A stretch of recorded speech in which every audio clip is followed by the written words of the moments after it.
Have you ever heard from the client saying that we want an AI system to handle customer service or to do something else, right? Nowadays, the customer suggests you that this is what you're supposed to do. I want AI, everything. But then, how should a business analyst react? Would you straightway get into discussing the features and the capabilities of the system? Or you'll try and understand whether AI fits into the picture or not? So, what is a way in which you can first understand the business and whether it makes sense to have the AI solution or not? Business model canvas is one such technique which can help you in understanding what a business does, what are the essential elements of that business, so that you can have a complete picture before you start discussing the features and the requirements for a particular system. In this video, I'm going to talk about business model canvas.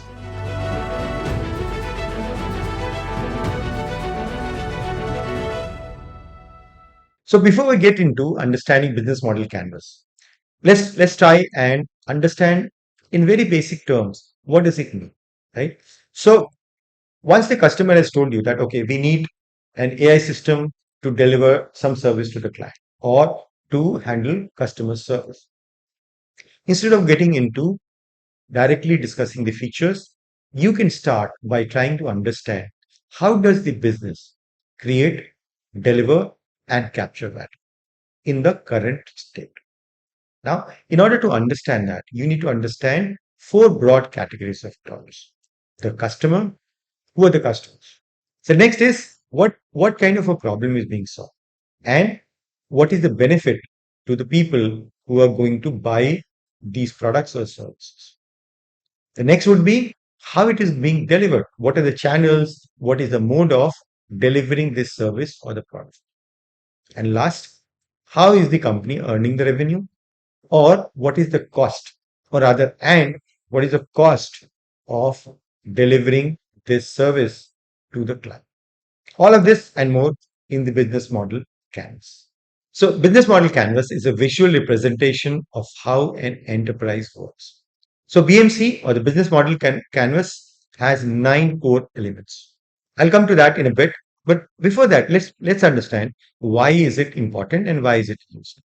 It is not a technique to capture the details of the requirements. Instead, it helps the BA understand the broader context before creating these detailed artifacts for the requirements. It also helps identify who are the important stakeholders, what kind of processes are currently implemented, or what is the current state, who are the partners, what are the dependencies as far as operations are concerned, and what are the revenue sources. But the most important thing is that it allows the business analyst current requirements with the business value. And that is where the most significant aspect of using business model canvas comes into picture. For example, rather than documenting a loyalty feature only because a stakeholder has requested for it, the business analyst can ask whether the feature supports customer retention, customer relationship, or revenue generation. There has to be some value attached to what is being done. Now let's look at the 9 building blocks of business model canvas. The first one is key partners. This actually identifies the external organizations or individuals that help the business operate. This could be suppliers, vendors, technology partners, payment providers, or distribution partners. So that is the first element of the business model canvas. Next one is about key activities. These are the important activities or processes that the organization must perform effectively to deliver whatever it is trying to deliver, right? Now, any process, for example, opening current account, allowing people to deposit the checks through a mobile, delivering an order to a customer, these are all processes through which a client or an organization delivers value to its customers. The third element is resources, key resources. These are the resources the organization needs to work, right? People, technology, equipment, information, infrastructure, and so on. The fourth one is about value proposition. And this is the core. Unless a business delivers something which is of value to itself as well as to its customers, there's no need for that business to exist So there has to be something which is really being of value to people to whom it is being delivered, right? That's very important. Fifth one is about customer relationship. This is really very important, right? How do you connect with your customers? Because connection builds the trust. And that is how customers keep coming back or recommending others to come and become your customer. So customer relationship is highly valuable for every organization. Next one is channels. How the business delivers the product or the service through different channels. For example, you buy certain stuff from Amazon, right? That means the business, which is actually listing its products on Amazon, and you're going and buying it. That's one of the channels. You can also do it through your own website. You can do it through some physical stores and so on. These are called channels. Next one is customer segments. To which customer segment you are offering your product or services. It could be young people, it could be middle aged, it could be only males, it could be only females, and so on. These are customer segments. So you need to define your customer segments well. The eighth element is cost structure.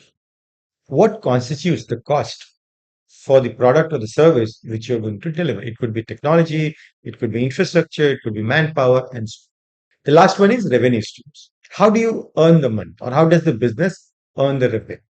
It could be subscriptions, it could be one time cost, it could be per transaction, depending on they buy one product and then they pay the money, and that's all, right? So, depending on how the business is structured, whether it's a subscription service like all the OTT channels, or it's something where you go and buy one time. For example, mobile phones. You buy it once, you use it for a few years, and then you see, okay, which one is the best one to buy again. Okay. So depending on the scenario, it can be determined what are the revenue streams. So these were the nine elements or the building blocks of business model canvas. Now let's see through a case study as to how this can be defined for a particular business. So the case study is about a food delivery app. This is about a food delivery app which connects the working professionals so that they can order the food from the nearby restaurants quickly. Okay. Now for this business, before we get into discussing the features, let's try and understand what is the business model? How does this business or how will this business operate? Okay. The first thing which we need to discuss is key partners. Who are the key partners? The first one is restaurants, which is going to provide the food. Second one would be the delivery partners who are going to deliver the food to the customers. Third one would be a payment gateway, which could be the provider for accepting the payments. Next one is key activities. The first thing which they need is to onboard the restaurants. Then they need to onboard the delivery partners who are going to deliver. All of these things will include multiple things. These were just two of the examples. Third one is value proposition. What is the value proposition they are bringing to the possible customers, right? These are working professionals. What's the value for them? They don't need to go out if it's a rainy day, or they're just too much of work. So they want that food to be delivered in the office. So it saves time. That's the value proposition. And that is what is the business opportunity as well. Next one is customer relationship. In this case, how will you build the trust? You will build the trust by one, getting the food delivered on time. That is one. Number two, if the food is supposed to be hot, it remains hot. The quality of the food being delivered must be looked at very seriously. Because at the end of the day, they expect the food delivery app to only list reliable and good quality restaurants. And that's how you build the trust with the customer. Very critical for any business to run. The next one is customer segments. As we have already discussed, we are talking about working professionals. Okay. Now, it's okay to kind of define the age group also of customer segments. For example, we'll say people from 20s into 50s or something like that, right? You can have a wider range, but you need to consider the working age of the population. So maybe 25 to 60. That could be the age group. You're talking about working professionals who are mobile and may not be able to bring food from the home. This is your customer segment. The next one is key resources. What are the key resources for this app to work. So obviously you need people, all the working professionals, they need to have a mobile phone. You also need the restaurants who are your partner to have something where they can see the orders which are coming to that restaurant, right? So you need to have a software or you need to provide them something. Similarly, the delivery partners, they need to also have an app with a mobile device so that they can see what is to be delivered from which restaurant, so and what is the map even, how much time it is going to take to go there. Then comes the channels, through which channels this particular company will deliver food to the customers. So one obvious thing is the mobile application, right? So unless you have mobile application, you can't. But it could also be possible that you can have a corporate partnership, right? So there's an event. For those events also, we can take up the orders. That could also be an important channel for the company to deliver. It could also have a website from where people can order. All the popular companies like Domino's, all the pizza stores and everyone, they have a website also. You can go and order from the website as well. Next one is cost structure. What are the elements which constitute the cost? For example, delivery partner fees, the cost of the restaurant, the food items which is being ordered, the infrastructure running cost, which this company is going to incur, and so on. Sometimes you also have discounts which keep running. So all of this will be part of the cost structure. So they need to figure out what is going to be the cost per delivery, depending on the distance and the amount of food being delivered. And so the last one is going to be the revenue stream, how they are going to earn the money. Primary source, of course, is food delivery. So whatever commissions they're going to earn, that will be their revenue streams. They can also have membership, right? So that they can offer better discounts. That could be kind of attractive to the customers who order regularly. Okay. Then they can also have sponsorships, advertisements on the platforms. All of this will constitute the revenue streams. This is how you can build the business model canvas for a particular application. In this case, food delivery app. As you can see on the screen, this is the format in which we can build the business model canvas for the food delivery. Okay. Now, before I end, let me give you a summary of what we have discussed and how can you utilize the business model canvas as a business analyst.